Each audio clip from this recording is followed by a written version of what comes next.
नमस्कार दोस्तों, आज के हमारे इस वीडियो में हम आपके लिए रवि प्रदोष व्रत की पौराणिक कहानी लेकर आए हैं। एक समय की बात है, किसी गांव में एक गरीब ब्राह्मण परिवार रहता था। ब्राह्मण की पत्नी प्रदोष के व्रत का नियम पूर्वक पालन करती थी। एक समय ब्राह्मण का पुत्र गंगा स्नान करने के लिए गांव से बाहर गया। दुर्भाग्यवश मार्ग में चोरों ने उसे घेर लिया और कहने लगे, हम तुम्हें मारेंगे नहीं, हमें तुम्हारे पिता के गुप्त धन के बारे में बतला दो। ब्राह्मण के पुत्र ने उन्हें समझाया कि हम गरीब हैं और हमारे पास कोई भी गुप्त धन नहीं है। तब चोरों ने उससे कहा, अच्छा तो तुम्हारी पोटली में ये क्या बंधा है? तब उस ब्राह्मण के पुत्र ने निसंकोच होकर कहा, मेरी माँ ने मेरे लिए रोटियां दी हैं, वही इस पोटली में बंधी हैं। यह सुनकर चोरों ने कहा, चलो साथियों, ये तो खुद ही बहुत दुखी मनुष्य है, हम किसी और को लूटते हैं। ऐसा कहकर चोर उसे छोड़कर आगे चले गए।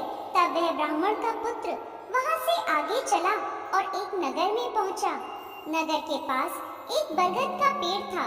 वो उसी बरगद के वृक्ष की छाया में सो गया। उसी समय उस नगर के सिपाही चोरों को खोजते हुए बरगद के वृक्ष के पास पहुंचे और उस लड़के को चोर समझकर बंदी बना लिया और राजा के पास ले गए। राजा ने उसे कारागृह में बंद करने का आदेश दे दिया। ब्राह्मणी का लड़का जब घर नहीं लौटा तो उसे अपने पुत्र की बहुत चिंता हुई। अगले दिन प्रदोष का व्रत था।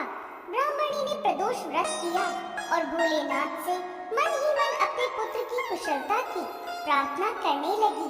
भगवान शंकर ने उस ब्राह्मणी की प्रार्थना स्वीकार कर ली और उसी रात भोलेनाथ ने उस राजा को स्वप्न में आदेश दिया कि यह बालक चोर नहीं है, उसे प्रातःकाल छोड़ दें, अन्यथा तुम्हारा राज्य वैभव सब नष्ट हो जाएगा।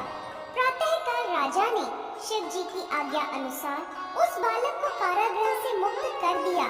बालक ने अपनी सारी कहानी राजा को सुना दी।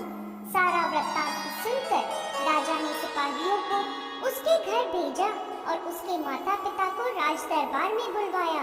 उसके माता पिता बहुत भयभीत थे। राजा ने उन्हें भयभीत देखकर कहा कि आप भयभीत न हो, आपका बालक निर्दोष है। राजा ने ब्राह्मण को 5 गांव दान में दे दिए, जिससे वो सुख पूर्वक अपना जीवन व्यतीत कर सके। इस तरह ब्राह्मण आनंद से रहने लगा। भोलेनाथ की दया से उसकी दरिद्रता दूर हो गई। जो भी मनुष्य रवि प्रदोष व्रत को करते हैं, वह सुख पूर्वक और निरोगी होकर अपना पूर्ण जीवन व्यतीत करते हैं। जय भोलेनाथ, जय माता पार्वती।